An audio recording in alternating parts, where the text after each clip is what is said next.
ఒక పక్కనేమో షర్మిలమ్మ, ఇంకోటేమో సునీతమ్మ, ఇటు పక్కన విజయమ్మని. వీళ్ళు ముగ్గురిని పెట్టుకొని మీరు జీవితకాలం రాజకీయం చేయాలనుకుంటున్నారు ఏంట్రా మీరు? ఇంకో మాట కూడా అన్నా. చంద్రబాబు నాయుడుకి కూడా ఇద్దరు కూతుళ్ళు ఉన్నారు. ఇచ్చాడా? ఇద్దరు చెల్లెళ్ళు ఉన్నారు. ఇచ్చాడా? ఇచ్చాడా? ఏమైనా ఆస్తి రాసి 1,00,00,000 నేను సంపాదించానని చెప్పి ఎలక్షన్ మీటింగ్ ముందు చెప్పాడు కదా! ఇద్దరు చెల్లెళ్ళకి ఏమైనా ఇచ్చాడా? అది కూడా మేము అడుగుతున్నాం.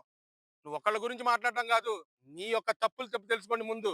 మా జగన్మోహన్ రెడ్డి గారి గురించి మాట్లాడాల్సి మీరు వచ్చారనుకోండి, మేము దేనికైనా సిద్ధంగానే ఉన్నాం. మాట్లాడడం కాదు. అది వేరే విధంగా ఉంటుంది. అందుకని మిమ్మల్ని అన్నా. 10 సంవత్సరాలు సల్లగా ఉండాలి మీరు. మేము చెప్తున్నాం కదా!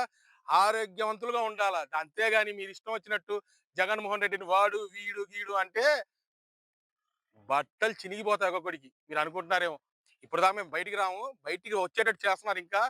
మీరేమైనా పోరాడాలనుకుంటే మీ యొక్క హామీల గురించి మీరు పోరాడి ప్రజల్లోకొచ్చి మేము ఇది చేశామని దమ్ముండి కాళ్ళ దగ్గర చెప్పండిరా మీరు. అంతవరకు నేను కాళ్ళ చెప్తున్నాను, మీకు తోడేసి కొడుతున్నాను.